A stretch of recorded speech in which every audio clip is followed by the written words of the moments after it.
Hello, everyone. I'm Dick Enberg, along with Bud Collins, Chris Everett, and Jimmy Connors. Welcome to NBC's coverage of the 1990 French Open Championship. And you will see Jennifer Capriati. She meets her first serious test in this tournament. The number 12 seed from Austria, Judith Wiesner, will be her opponent. You'll see that action shortly.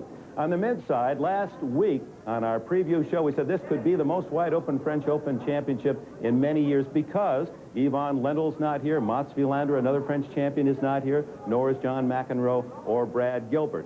Well, that premise was underscored all the more by the upsets of this first week. For Stefan Edberg, this was the first time in his career he was seeded first in a Grand Slam tournament.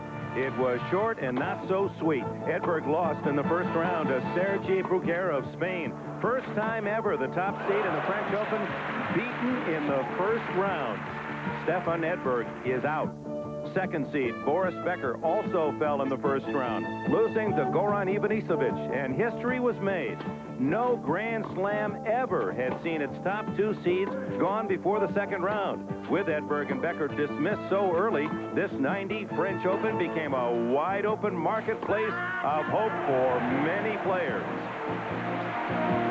Not for ninth seed Jay Berger, the man who took out Jimmy Connors here last year as Berger made it all the way to the quarterfinals. He was eliminated by Alberto Mancini of Argentina in straight sets.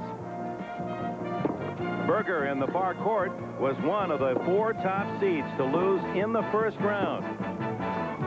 An All-American at Clemson, Berger, after being beaten on that opening round match on court one, said he was a clay court burnout. Too much play in Europe.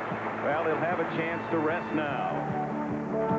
Not much rest for 26-year-old American Jim Pugh. That's Paul Herhouse of Holland. There's Pugh. A long day's journey into night for him. And when it was over, he had pushed Holland's Herhouse to the limit. A record-tying French Open 61 games in an exhausting test of nearly 5 hours, only to lose 7-5 in the fifth.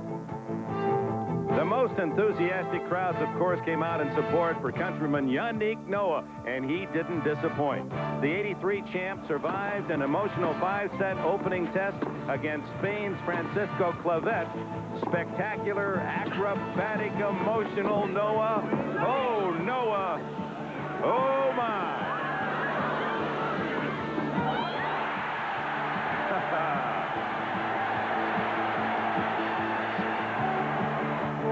Fifth seed, Aaron Krickstein from Grosse Pointe, Michigan. He's been relegated to the outer courts for his first two matches. Hasn't bothered this Davis Cup hero a bit. He's advanced quietly and efficiently in his quest for a first Grand Slam. Americans had plenty to cheer about in this first week. Defending champion Michael Chang won 3 matches, including rallying from 2 sets down yesterday against Christian Bergström of Sweden. Match point. Chang has now won 10 straight at Roland Garros. A surprising winner of 2 in a row, Aussie teenager Johan Anderson, a qualifier, but not yesterday. Jim Courier of the United States dismissed Anderson in 3 quick sets. The hard-hitting Courier, the far court, has a 4th round date tomorrow with a former pal in Florida, Andre Agassi, at the Bollettieri Academy. Easy win yesterday for Jim Courier. The highest seed still alive on the men's side, number 3, Andre Agassi. He beat qualifier Arnaud Bosch yesterday. The Frenchman just didn't have the goods. Agassi did. Agassi thinks he does have a solid chance at his first ever Grand Slam prize. You know, I'm the top seed left. That doesn't seem to matter a whole lot in an event like this, especially with the way things have turned out. But my seeding says I'm capable of it. Physically, I know I'm capable of it. Mentally, I want it. I'm enjoying it. I think when you put them all together, you know, I think it speaks for itself. I guess I would be capable, but a lot of things have to fall your way, and I'm just waiting to see where they fall. Well, we welcome Jimmy Connors. They loved him here in Paris. Jimmy, Jimmy, they used to call. And follow your first at this stage. Well, we chronicled the men's side, all the upsets. The women in this tournament the first week were much more formful, but there was a big upset there as well. What a difference a year makes for defending champion Arantxa Sanchez Vicario from Barcelona. Last year at 17, she was the youngest ever French women's champion. This year, she became the earliest dismissal ever of a French women's champion. Bounced in the second round by Mercedes Paz, her doubles partner. Number 1 in the world, Steffi Graf, was sick most of this week. It didn't show on the scoreboard. With eyes on a second Grand Slam year, Graf has powered through the first rounds of the tourney, the first 2 matches allowing only 5 games. Steffi seeking her 3rd French Open title. For 16-year-old sensation Monica Seles, the 2nd seed, the march continues. Her 27 straight victories include a first-round shutout, love and love over Katja Piccolini, and this tough 3-setter over Helen Kaleshi. The first set Seles has lost in 27 matches. Seles in the near court, testimony of their rigorous play, the grunts and groans, and then a mistake.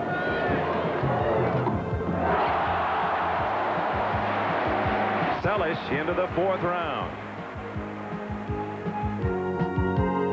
With all the attention focused on Capriati and Seles and Graf, 4th seed Gabriela Sabatini has been ignored.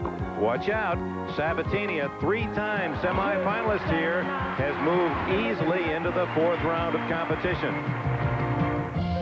Don't forget 7th seed Miami's Mary Jo Fernandez in the near court. She was a semifinalist here a year ago, and if healthy could challenge again. She beat promising Mary Pierce in a tough 2nd round match. Pierce, Canadian-born, grew up in Florida, but is playing as a representative of France. Well, geography aside, Mary Jo found the way to the winner's circle again. And so that just about wraps up the women's side of the story through this first week. Have we left out anything? Well, we can't forget the 2 Americans, young Americans, Stacey Martin and Ann Grossman. They're still alive and well in this tournament. Yeah, that's part of the excitement. Now let's look at Jennifer Capriati, who has excited everyone. And she now, we can tell you, will meet Mercedes Paz. Paz has just finished straight sets over Cohen. So that'll be in the next round tomorrow, Capriati and Paz. Thank you for being with us. We'll be chatting again tomorrow. And now we're going to turn to the men's side. And Michael Chang, boy, he's an old man now. He's 18 years old, but he hasn't forgotten a great quality. He doesn't know how to quit. You know, you can walk into one of his matches and you can't tell at any time if he's winning or losing. And he was losing yesterday early.